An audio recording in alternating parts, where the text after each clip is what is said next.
ಆಘಾತಕಾರಿ ವಿಚಾರ, ಕಾಸರಗೋಡು ಮೂಲದ ವ್ಯಕ್ತಿಗೆ ಕೊರೋನಾ ದೃಢಪಟ್ಟಿದೆ.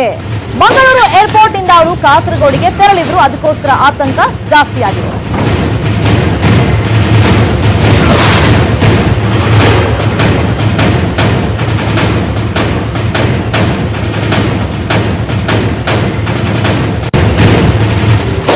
ಕಾಸರಗೋಡು ಮೂಲದ ವ್ಯಕ್ತಿಗೆ ಕೊರೋನಾ ಕನ್ಫರ್ಮ್ ಆಗಿದೆ. ಮಂಗಳೂರು ಏರ್ಪೋರ್ಟ್ ಇಂದ ಕಾಸರಗೋಡಿಗೆ ಆ ವ್ಯಕ್ತಿ ಪ್ರಯಾಣವನ್ನು ಮಾಡಿರ್ತಾರೆ.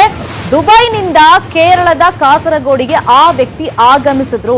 ಯಾವಾಗಿದ್ದು ಅಂತಂದ್ರೆ ಮಾರ್ಚ್ 14ನೇ ತಾರೀಕು ಮುಂಜಾನೆ ಮಂಗಳೂರಿಗೆ ಆ ವ್ಯಕ್ತಿ ಬಂದಿದ್ರು. ಮಂಗಳೂರು ಜೊತೆಗೆ ಈಗ ಕಾಂಟ್ಯಾಕ್ಟ್ ಇದ್ದಿದ್ರಿಂದ ಆ ವ್ಯಕ್ತಿಗೆ ಈಗ ಕನ್ಫರ್ಮ್ ಕೂಡ ಆಗಿದೆ. ಏನು ತುಂಬಾ ದಿನ ಏನಾಗಿಲ್ಲ. ಸೊ ಹಂಗಾಗಿ ಈಗ ಸಮಸ್ಯೆಗಳು ಅಲ್ಲಿ ಜಾಸ್ತಿ ಆಗಿರಬಹುದು ಅಂತ ಒಂದು ನಿರೀಕ್ಷೆ ಇದೆ. ಇನ್ನು ಏರ್ ಇಂಡಿಯಾ IX814 ವಿಮಾನದಲ್ಲಿ ಆ ವ್ಯಕ್ತಿ ಬಂದಿದ್ರು. ಕಾಸರಗೋಡಿನ ಬದಿಯಡ್ಕದ ನೀರ್ಚಾಲು ನಿವಾಸಿಗೆ ಕೊರೋನಾ ಇದೆ ಅನ್ನೋದು ದೃಢಪಟ್ಟಿದೆ. ವ್ಯಕ್ತಿ ಜೊತೆಗೆ ಬಂದಿದ್ದ ಮಂಗಳೂರಿಗರ ತಪಾಸಣೆಗೆ ಈಗ ಸಿದ್ಧತೆಯನ್ನ ಮಾಡಲಾಗ್ತಾ ಇದೆ. ವಿಮಾನದಲ್ಲಿ ಆಗಮಿಸಿದವರಿಗೆ ಟೆನ್ಷನ್ ಆಗ್ತಾ ಇದೆ. ತಪಾಸಣೆ ಮಾಡಿಸ್ಕೊಳ್ಳಿ, ದಯಮಾಡಿ ಬನ್ನಿ, ನಿಮ್ಮ ಆರೋಗ್ಯ ನಿಮ್ಮ ಕೈಯಲ್ಲೇ ಇದೆ, ನಿಮ್ಮ ಜೀವ ನಿಮ್ಮ ಕೈಯಲ್ಲಿದೆ, ತಪಾಸಣೆ ಮಾಡಿಸ್ಕೊಂಡ್ರೆ ಒಳಿತು ಅಂತ ಅಧಿಕಾರಿಗಳು ಮನವಿಯನ್ನ ಮಾಡ್ಕೊಳ್ತಾ ಇದ್ದಾರೆ. 14ನೇ ತಾರೀಕು ಆ ವ್ಯಕ್ತಿ ಪ್ರಯಾಣವನ್ನ ಮಾಡಿದ್ದು. ಸೊ ಕಾಸರಗೋಡಿಗೆ ಹೋಗಿ ಅಲ್ಲಿಂದ ಮಂಗಳೂರು ಕಡೆಗೆ ಪ್ರಯಾಣವನ್ನ ಮಾಡಿದ್ರು. ಈಗ ಸಹಜವಾಗಿ ಆ ವಿಮಾನದಲ್ಲಿ ಯಾರ್ಯಾರಿದ್ರು ಆತನ ಜೊತೆಯಲ್ಲಿ ಅವರಿಗೆ ಒಂದು ಆತಂಕ ಮನೆ ಮಾಡಿದೆ. ಈಗ ತಪಾಸಣೆಯನ್ನ ಮಾಡಿಸ್ಕೊಳ್ಬೇಕು ಅಂತ ಅಧಿಕಾರಿಗಳು ಕೂಡ ಮನವಿಯನ್ನ ಮಾಡ್ಕೊಂಡಿದ್ದಾರೆ. ಈ ಬಗ್ಗೆ ಮತ್ತಷ್ಟು ಇನ್ಫಾರ್ಮೇಶನ್ ಕೊಡ್ತಾರೆ. ಫೋನ್ ಸಂಪರ್ಕದಲ್ಲಿ ಜಾಯ್ನ್ ಆಗಿರುವಂತ ನಮ್ಮ ಮಂಗಳೂರು ರಿಪೋರ್ಟರ್ ಕಿಶನ್ ಶೆಟ್ಟಿ. ಕಿಶನ್ ಶೆಟ್ಟಿ, ಒಂದೊಂದೇ ಕೇಸ್ಗಳು ಈಗ ಪಾಸಿಟಿವ್ ಆಗ್ತಾ ಇದೆ. ಅವ್ರ ಸಂಪರ್ಕದಲ್ಲಿ ಜನ ಇದ್ರು ಅಂದಂಗು ಜನ ಮತ್ತಷ್ಟು ಗಾಬರಿ ಬೀಳ್ತಾ ಇದಾರೆ, ಪ್ಯಾನಿಕ್ ಆಗ್ತಿದ್ದಾರೆ. ಇದೇನಿದ್ ಕತೆ? 14ನೇ ತಾರೀಕು ಏನಾಯ್ತು? 14ನೇ ತಾರೀಕು ದುಬೈನಿಂದ ಮಂಗಳೂರಿಗೆ ಏರ್ ಇಂಡಿಯಾ 9812 ವಿಮಾನದಲ್ಲಿ ಒಬ್ಬ ವ್ಯಕ್ತಿ ಬರ್ತಾನೆ. ಆತನಿಗೆ ಅಲ್ಲಿ ವಿಮಾನ ನಿಲ್ದಾಣದಲ್ಲಿ ಯಾವುದೇ ರೀತಿಯಾಗಿ ಸೋಂಕು ಪತ್ತೆ ಆಗುದಿಲ್ಲ. ಆದ್ರೆ ಜ್ವರ ಮತ್ತು ಗಂಟಲು ನೋವಿದ ಕಾರಣಕ್ಕಾಗಿ ಆತ ನೇರವಾಗಿ ಕಾಸರಗೋಡ್ನ ಖಾಸಗಿ ಆಸ್ಪತ್ರೆಗೆ ದಾಖಲಾಗ್ತಾನೆ. ಇವತ್ತು ಬಂದಿರುವಂತಹ ರಿಪೋರ್ಟ್ ನ ಪ್ರಕಾರವಾಗಿ ಕೊರೋನಾ ಪಾಸಿಟಿವ್ ಅಂಶ ಪತ್ತೆ ಆಗಿರುವಂತದ್ದು. ಹಾಗಾಗಿ ದುಬೈಯಿಂದ ಆತನೊಟ್ಟಿಗೆ ಮಂಗಳೂರಿಗೆ ಯಾರೆಲ್ಲ ವಿಮಾನದಲ್ಲಿ ಸಂಚಾರ ಮಾಡಿದ್ದಾರೆ ಅವರಿಗೆ ಒಂದು ಹೆಲ್ಪ್ ಲೈನ್ ನಂಬರ್ ಅನ್ನ ಕೂಡ ಕೊಡಲಾಗಿದೆ. ಅಂತ ಯಾವುದೇ ರೀತಿಯಾಗಿ ನಿಮ್ಗೆ ಸಂಖ್ಯೆ ಇದ್ರೂ ಕೂಡ ಮತ್ತೆ ಆರೋಗ್ಯದಲ್ಲಿ ಯಾವುದೇ ರೀತಿಯಾಗಿ ವ್ಯತ್ಯಾಸ ಕಂಡು ಬಂದ್ರು ಕೂಡ ಆ ನಂಬರ್ಗೆ ಕಾಲ್ ಮಾಡಿ ಎಂಬ ಮಾಹಿತಿಯನ್ನು ಈಗಾಗಲೇ ಕಾಸರಗೋಡು ಜಿಲ್ಲಾಡಳಿತ ಕೊಟ್ಟಿರುವಂತದ್ದು. ಆದ್ರೆ ಮಂಗಳೂರಿಂದ ಆತ ಕಾಸರಗೋಡಿಗೆ ಪ್ರಯಾಣಿಸುವ ಹಿನ್ನೆಲೆಯಲ್ಲಿ ಮತ್ತು ಮಂಗಳೂರಿಗೆ ಸಾಕಷ್ಟು ಮಂದಿ ಆತನ ಜೊತೆ ಪ್ರಯಾಣಿಸುವ ಹಿನ್ನೆಲೆಯಲ್ಲಿ ಈಗ ದಕ್ಷಿಣ ಕನ್ನಡ ಜಿಲ್ಲಾಡಳಿತ ಕೂಡ ಎಚ್ಚರಿಕೆಯನ್ನು ಕೊಟ್ಟಿರುವಂತದ್ದು. ಮತ್ತೆ ಆ ಫ್ಲೈಟ್ ಅಲ್ಲಿ ಯಾರೆಲ್ಲ ಬಂದಿದ್ದಾರೆ ಎಂಬ ಮಾಹಿತಿಯನ್ನು ಕೂಡ ಜಿಲ್ಲಾಡಳಿತ ವಿಮಾನ ನಿಲ್ದಾಣ ಪ್ರಾಧಿಕಾರದ ಬಳಿ ಕೇಳಿಕೊಂಡಿರುವಂತದ್ದು. ಮತ್ತೆ ಅವರನ್ನ ಸಂಪರ್ಕಿಸುವಂತ ಕೆಲಸವನ್ನು ಕೂಡ ದಕ್ಷಿಣ ಕನ್ನಡ ಜಿಲ್ಲಾಡಳಿತ ಮಾಡ್ತಾ ಇದೆ.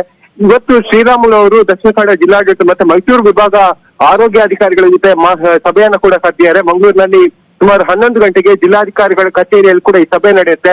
ಆ ಸಭೆಯಲ್ಲಿ ಈ ಬಗ್ಗೆ ಚರ್ಚೆಗಳಾಗುವಂತ ಸಾಧ್ಯತೆಗಳು ಕೂಡ ದಟ್ಟವಾಗಿರುವಂತದ್ದು. ಶರ್ಮಿತಾ, ಈಗ ಅಧಿಕಾರಿಗಳು ಮನವಿ ಮಾಡ್ಕೊಂಡಿದ್ದಾರೆ, ಅದೇ ಫ್ಲೈಟ್ ನಲ್ಲಿ ಯಾರೆಲ್ಲ ಪ್ರಯಾಣ ಮಾಡಿದ್ದಾರೆ ದಯಮಾಡಿ ನೀವು ಬನ್ನಿ, ತಪಾಸಣೆಗೆ ಒಳಪಡ್ಬೇಕಾಗತ್ತೆ ಅಂತ. ಸುಮಾರು ಎಷ್ಟು ಜನ, ಏನು ಎತ್ತ ಅಂದಾಜು ಏನಾದ್ರು ಇದೆಯಾ ಕಿಶನ್ ಶೆಟ್ಟಿ? ಸುಮಾರು 140 ಮಂದಿ ಆತನ ಜೊತೆ ಪ್ರಯಾಣ ಮಾಡಿದ್ರು ಎಂಬ ಮಾಹಿತಿಯನ್ನ ಸದ್ಯ ವಿಮಾನ ನಿಲ್ದಾಣದ ಪ್ರಾಧಿಕಾರ ಕೊಟ್ಟಿರುವಂತದ್ದು. ಆದ್ರೆ ಎಕ್ಸಾಕ್ಟ್ ನಂಬರ್ ಇಲ್ಲಿ ತನಕ ಗೊತ್ತಾಗಿಲ್ಲ. ಆತ ಕಾಸರಗೋಡ್ನ ಬದಿಯಡ್ಕ ನಿವಾಸಿ ಎಂಬುದು ಸದ್ಯ ಗೊತ್ತಾಗಿರುವಂತದ್ದು. ಮತ್ತು ಆತನ ಜೊತೆ ಯಾರೆಲ್ಲ ಪ್ರಯಾಣಿಸಿದ್ದಾರೆ ಮತ್ತೆ ಸುಮಾರು ಮಾರ್ಚ್ 14ರಿಂದ ಇಲ್ಲಿಯ ತನಕ ಆತನ ಯಾರೆಲ್ಲ ಸಂಪರ್ಕ ಇದ್ದಿದ್ದಾರೆ ಮಾಹಿತಿಯನ್ನ ಈಗಾಗಲೇ ಕಾಸರಗೋಡು ಜಿಲ್ಲಾಡಳಿತ ಪಡ್ಕೊಂಡಿದೆ. ಅದರ ಮಾಹಿತಿಯನ್ನ ದಕ್ಷಿಣ ಕನ್ನಡ ಜಿಲ್ಲಾಡಳಿತ ಕೊಟ್ಟಿರುವಂತದ್ದು. ನಮ್ಗೆ ಎಕ್ಸಾಕ್ಟ್ ಮಾಹಿತಿ ಫ್ಲೈಟ್ ಅಲ್ಲೇ ಪ್ರಯಾಣ ಬೆಳೆಸಿರೋದು ಆತ. ಈಗ ಮಂಗಳೂರಿಗೆ ಬರ್ತಾನೆ, ಮಂಗಳೂರು ಟು ಕಾಸರಗೋಡು ಹೆಂಗ್ ಪ್ರಯಾಣ ಮಾಡಿರೋದು? ಮಂಗಳೂರಿಂದ ಕಾಸರಗೋಡ್ಗೆ ಆತ ಕಾರಲ್ಲಿ ಅಂದ್ರೆ ಟ್ಯಾಕ್ಸಿಯಲ್ಲಿ ಪ್ರಯಾಣ ಮಾಡಿದ್ದಾನೆ ಎಂಬ ಮಾಹಿತಿ ಕೂಡ ಸದ್ಯಕ್ಕೆ ತಿಳಿದು ಬಂದಿರುವಂತದ್ದು. ದುಬೈಯಿಂದ ಮಂಗಳೂರಿಗೆ ಬರುವಂತಹ ಏರ್ ಇಂಡಿಯಾ 9814 ವಿಮಾನದಲ್ಲಿ ಆತ ಪ್ರಯಾಣ ಮಾಡಿರುವಂತದ್ದು. ಇವರ ಜೊತೆ ಯಾರೆಲ್ಲ ಪ್ರಯಾಣ ಮಾಡಿದ್ದಾರೆ ಎಂಬ ಮಾಹಿತಿ ಸದ್ಯ ದಕ್ಷಿಣ ಕನ್ನಡ ಜಿಲ್ಲಾಡಳಿತ ಪಡ್ಕೊಂಡಿರುವಂತದ್ದು. Sharmita, fine, thank you Kishan Shetty ತಮ್ಮ ಇನ್ಫಾರ್ಮೇಶನ್ಗೆ.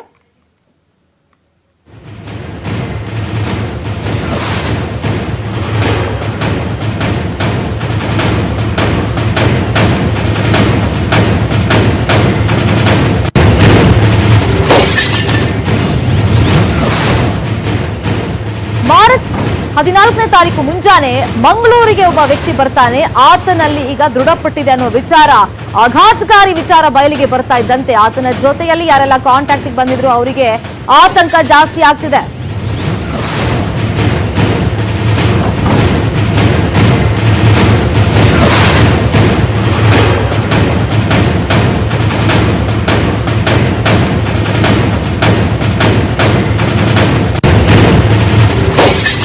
ನಮ್ಮ ದೇಶದ ಒಳಗಡೆ ಇರೋರ್ದು ಒಂದೊಂದು ಕತೆ ಆದ್ರೆ ಇನ್ನು ಹೊರಗಡೆ ಪಾಪ ಸಿಕ್ಕಾಕೊಂಡಿದಾರಲ್ಲ ಭಾರತೀಯರು, ಅವ್ರದ್ದು ಮತ್ತೊಂದು ಕತೆ. ಅಮೆರಿಕದಲ್ಲಿ 131 ಭಾರತೀಯರಿಗೆ ದಿಗ್ಬಂಧನ ಹಾಕಲಾಗಿದೆ. ಕ್ರೂಸ್ ಹಡಗಿನಲ್ಲಿ 131 ಭಾರತೀಯರು ಪಾಪ ಸಿಕ್ಕಾಕೊಂಡಿದ್ದಾರೆ. ಅದರಲ್ಲಿ ಮಂಗಳೂರು ಮೂಲದ ವ್ಯಕ್ತಿ ಕೂಡ ಇದ್ದಾರೆ ಅನ್ನೋ ವಿಚಾರ ಗೊತ್ತಾಗಿದೆ.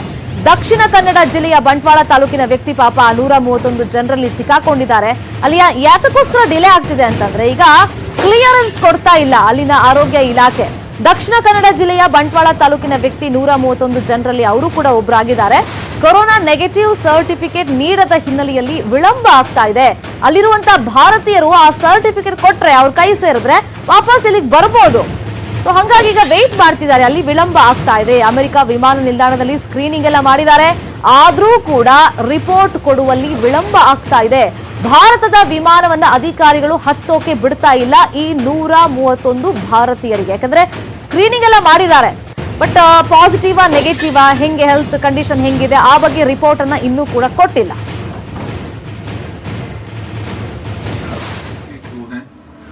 हमें यहाँ पे डॉक्टर जयशंकर, हम ग्रैंड प्रिंसेस के क्रू हैं. हमें यहाँ पे 131 लोग हैं यहाँ पर जो इंडिया से हैं, जो ये सिचुएशन फेस कर रहे हैं यहाँ पर कोरोना वायरस को लेके. हमारी आपसे ये रिक्वेस्ट है कि आप जितनी जल्दी हो सके हमें यहाँ से इवैक्यूएट करें, क्योंकि हम यहाँ पर 10 दिन से इसी शिप पे हैं जब से पॉजिटिव रिजल्ट्स निकले हैं गेस्ट के. उसके बाद हमने काफ़ी ट्वीट करने की कोशिश करी, काफ़ी हेल्प मांगने की कोशिश करी, बट हमें कोई हेल्प नहीं मिली किसी भी तरीके से. तो और यहाँ पर हमें सेफ इसलिए फील नहीं हो रहा है क्योंकि हम शिप पे कोई भी टेस्ट करने के लिए नहीं आ रहा है. हमने कैप्टन से रिक्वेस्ट करी, हमने अपने जितने भी स्टाफ मेंबर हैं हायर अथॉरिटीज से बात करी, बट यहाँ पर वो किसी को भी टेस्ट करने के लिए नहीं भेज रहे हैं. तो हमें ये नहीं पता कि हमारे साथ वाले बंदे को कोरोना वायरस है या नहीं है, किसके अंदर कितने सिम्टम्स हैं, हमें इसके बारे में कोई जानकारी नहीं है. हमें ये रिक्वेस्ट है कि हम अगर इंडिया वापस आएंगे तो हम सेफ होंगे, और इंडिया अगर इटली से, ईरान से, चाइना से इवैक्यूएट कर सकता है, अपने लोगों को ला सकता है, तो वो यूएस से क्यों नहीं ला सकता. हमारी आपसे यही दरखास्त है कि प्लीज जितनी जल्दी हो.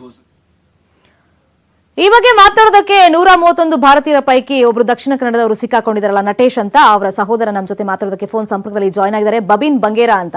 ಬಬಿನ್ ಬಂಗೇರಾ ಅವರೇ, ಕಾಂಟ್ಯಾಕ್ಟ್ ಮಾಡೋದಕ್ಕೆ ಪ್ರಯತ್ನ ಪಟ್ರಾ ನೀವು ನಿಮ್ಮ ಸಹೋದರನ? ಕಾಂಟ್ಯಾಕ್ಟ್ ಮಾಡಲು ಪ್ರಯತ್ನ ಪಡ್ತೀವಿ ಮ್ಯಾಮ್. ಈಗ ಕಾಂಟ್ಯಾಕ್ಟ್ ಮಾಡಿದ್ವಿ. ಏನಂದ್ರೆ ಮ್ಯಾಮ್, ಅದು ಇವತ್ತು ಬೆಳಿಗ್ಗೆೊಳಗೆ ಆಗ್ಬೇಕಿತ್ತು ಮ್ಯಾಮ್. ಅಂದ್ರೆ ಅವರಿಗೆ ಇವತ್ತು ಸಂಜೆ ಅಲ್ಲ ಮ್ಯಾಮ್, ಬೆಳಿಗ್ಗೆೊಳಗೆ ಆಗ್ಬೇಕಿತ್ತು. ಅವ್ರನ್ನ ಕರ್ಕೊಂಡು ಅಂದ್ರೆ ನಮ್ಮ ಇಂಡಿಯಾ ಅಂತ ಅವ್ರು ಚಾರ್ಟೆಡ್ ಫ್ಲೈಟ್ ವ್ಯವಸ್ಥೆ ಕರ್ಕೊಂಡು ಬರೋದಾದ್ರೆ, ಈಗ ನಮ್ಮ ಇಂಡಿಯಾ ಅಂತ ಅಪ್ರೋಚ್ ಆಗ್ಲಿಲ್ಲ ಮ್ಯಾಮ್. ಹಾಗೆ ಈಗ ಶಿಪ್ ಉಂಟಲ್ಲ ಮ್ಯಾಮ್, ಪೋರ್ಟಿಂದ ಹೊರಡಿದೆ ಮ್ಯಾಮ್. ಅಂದ್ರೆ 70 ಕಿಲೋಮೀಟರ್ ಪೋರ್ಟ್ ಬಿಟ್ಟು ಕ್ವಾರಂಟೈನ್ ಹೋಗಿದೆ ಮ್ಯಾಮ್. ಈಗ ಶಿಪ್ 14 ಡೇಸ್ಗೆ ಶಿಪ್ ಅಲ್ಲಿ ಇದ್ದಾರೆ ಮ್ಯಾಮ್. ಈಗ ನಮ್ಮ ಇಂಡಿಯಾ ಏನಾದ್ರು ಮಾಡ್ಬೇಕಾದ್ರೆ 14 ಡೇಸ್ ನಂತರ ಮಾಡ್ಬೇಕಷ್ಟೇ. ಇಷ್ಟುವರೆಗೆ ಏನು ಆಕ್ಷನ್ ತಗೊಂಡಿರ್ಲಿಲ್ಲ ಮ್ಯಾಮ್ ನಮ್ಮ ಇಂಡಿಯಾ. ಹಾಗೆ ಇದಕ್ಕಿಂತ ಮೊದಲು ತಗೊಳ್ತಿದ್ರೆ ಬರ್ಬೋದಿತ್ತು ಮ್ಯಾಮ್ ಅವರಿಗೆ. ಈಗ ಇನ್ನು ಎಂತ ನಮ್ಮ ಆಕ್ಷನ್ ತಗೊಳ್ಬೇಕಿದ್ರೆ Indian government 14 days after 14 days ma'am. But ಆ ಹುಡುಗರು ಪಾಪ ಹೇಳ್ತಾ ಇದ್ರು, ಅಲ್ಲಿ ನಾವು ಕೇಳಿಸ್ಕೊಂಡ್ವಿ, ನಾವು ತುಂಬಾ ಪ್ರಯತ್ನ ಪಡ್ತಾ ಇದೀವಿ, ಯಾರು ನಮ್ಗೆ ಹೆಲ್ಪ್ ಮಾಡೋಕೆ ಬರ್ತಿಲ್ಲ ಅಂತ ಪಾಪ ಅವ್ರು ವಿಡಿಯೋ ಮಾಡಿದ್ದಾರೆ. ಹೆಲ್ಪ್ ಮಾಡಕ್ಕೆ ಪ್ರಿನ್ಸಸ್ ಅವರ ಕಂಪನಿ ಹೆಲ್ಪ್ ಮಾಡ್ತಾರೆ ಮ್ಯಾಮ್. ಪ್ರಿನ್ಸಸ್ ಇಲ್ಲಿ ಅವರ ಇಂಡಿಯನ್ ಎಂಬಸಿಗೆ ಹೆಲ್ಪ್ ಮಾಡ್ತಾ ಅಪ್ರೋಚ್ ಮಾಡ್ತಿದ್ದಾರೆ ಮ್ಯಾಮ್. ಆಲ್ರೆಡಿ ಇವರು ಹೊರಟಿದ್ರು ಮ್ಯಾಮ್, ನಿನ್ನೆ ಚಾರ್ಟರ್ಡ್ ಫ್ಲೈಟ್ ವ್ಯವಸ್ಥೆ ಆಗಿ ಹೊರಟಿದ್ರು ಏರ್ಪೋರ್ಟ್ ತನಕ. 7 hours ವೆಯ್ಟ್ ಮಾಡಿ ಇಂಡಿಯನ್ ಗವರ್ಮೆಂಟ್ ರೆಫ್ಯೂಸ್ ಮಾಡಿದೆ. ಅಂದ್ರೆ ವಿತ್ ಸರ್ಟಿಫಿಕೇಟ್ ನಮ್ಗೆ ಅವರು ಬೇಕು ಅಂತ, ನೆಗೆಟಿವ್ ಸರ್ಟಿಫಿಕೇಟ್ ಇಂದ ಅವ್ರನ್ನ ಕಳಿಸ್ಕೊಡಿ ಅಂದ್ರೆ US ಗವರ್ಮೆಂಟ್ ಅಂತ ಹೇಳ್ತಾ ಉಂಟು, ನಾವು ಸರ್ಟಿಫಿಕೇಟ್ ಕಳಿಸುದಿಲ್ಲ, ಸ್ಕ್ರೀನಿಂಗ್ ಮಾಡಿ ಕಳಿಸ್ತೇವೆ. ಸರ್ಟಿಫಿಕೇಟ್ ನಿಮ್ಮ ಕಂಟ್ರಿಯಲ್ಲಿ ನೀವು ಮಾಡಿ, ಅಂದ್ರೆ ನಿಮ್ಮ ಕಂಟ್ರಿಯಲ್ಲಿ ನೀವು ಚೆಕ್ಅಪ್ ಮಾಡಿ ಅಂತ ಇಂಡಿಯನ್ ಗವರ್ಮೆಂಟ್ ಅದಕ್ಕೆ ರೆಫ್ಯೂಸ್ ಮಾಡ್ತಿತ್ತು ಮ್ಯಾಮ್. ಹಾಗೆ ಈಗೇನ್ ಸರ್ಟಿಫಿಕೇಟ್ ತಗೊಂಡಿದಾರಂತ ಅವರೆಲ್ಲ? ಎಂತ ಮ್ಯಾಮ್? ಈಗ ಸರ್ಟಿಫಿಕೇಟ್ ತಗೊಂಡ್ರಂತ? ಸರ್ಟಿಫಿಕೇಟ್ US ಗವರ್ಮೆಂಟ್ ಟೆಸ್ಟ್ ಮಾಡುದಿಲ್ಲ ಮ್ಯಾಮ್. US ಗವರ್ಮೆಂಟ್ ಅಂತ ಹೇಳ್ತಾ ಉಂಟಾದ್ರೆ ಇಂಡಿಯನ್ ಸಿಟಿಸನ್ ಅಲ್ಲ ಸರ್ ಮ್ಯಾಮ್. ಇಂಡಿಯನ್ ಸಿಟಿಸನ್ ಅಲ್ಲಿ ಇಂಡಿಯಾಕ್ಕೆ ಹೋಗಿ ಟೆಸ್ಟ್ ಮಾಡಿ ನಾವು ಇಲ್ಲಿಂದ ಸ್ಕ್ರೀನಿಂಗ್ ಮಾಡಿ ಕಳಿಸ್ತೇವೆ ಅಂತ. ಅದು ಕಂಡೀಷನ್ ಹಾಕಿತ್ತು ಅಂತ ನೀವೇ ಅಂದ್ರಲ್ಲ, ಈಗ ಮುಂದೆ ಕತೆ ಎಂತ ಮ್ಯಾಮ್? ಅಲ್ಲ, ಇಂಡಿಯಾದವ್ರು ಕಂಡೀಷನ್ ಹಾಕಿದ್ರು ಅಂತ ಹೇಳಿದ್ರಲ್ಲ, ಮತ್ತೆ ಕಂಡೀಷನ್ ಹಾಕಿದ ಕಾರಣ ಪುನಃ ಇವರನ್ನು ಶಿಪ್ ಅಲ್ಲಿ ತಕೊಂಡೋಗಿ ಬಿಟ್ಟಿದ್ದಾರೆ. ಹಾಗೆ ಅವರ company Princess Cruise company approach ಮಾಡಿದೆ ಯಾರಿಗೆ, ಇಂಡಿಯನ್ ಎಂಬಸಿಂದ. ಈಗ ಅಲ್ಲಿಂದ ಎಂತ ರೆಸ್ಪಾನ್ಸ್ ಬರ್ಲಿಲ್ಲ ಮ್ಯಾಮ್ ಇಷ್ಟುವರೆಗೆ. ಅದಕ್ಕೆ ನಾವು ಇಲ್ಲಿಂದ ಸ್ವಲ್ಪ ಮೀಡಿಯಾದಿಂದ ಹೈಪ್ ಮಾಡುವಂತ ಮಾಡ್ತಿದ್ದೇವೆ ಮ್ಯಾಮ್. ಈಗ ಅದು ನಿನ್ನೆ ಅಂದ್ರಲ್ವಾ ಮೂವ್ ಆಗಿದ್ದಾರೆ ಅಂತ ಅಂದ್ರೆ ಈಗ ಅದು ಆಗ್ಲಿಲ್ಲ ಮ್ಯಾಮ್. ಇನ್ನು ಎಂತ ಪ್ರೊಸೆಸ್ ತೆಗಿಬೇಕಿದ್ರು 14 ಡೇಸ್ ನಂತರ ತೆಗಿಬೇಕಷ್ಟು ಇಂಡಿಯನ್ ಗವರ್ಮೆಂಟ್. ಫೈನ್ ನೋಡೋಣ. Thank you so much Babin Bangera ಅವರ ಮಾತಾಡೋದಕ್ಕೆ. ಇದೇ ವಿಚಾರವಾಗಿ ಮತ್ತಷ್ಟು ಸುದ್ದಿ ಹೇಳ್ತೀವಿ ಬ್ರೇಕ್ ಆದ್ಮೇಲೆ.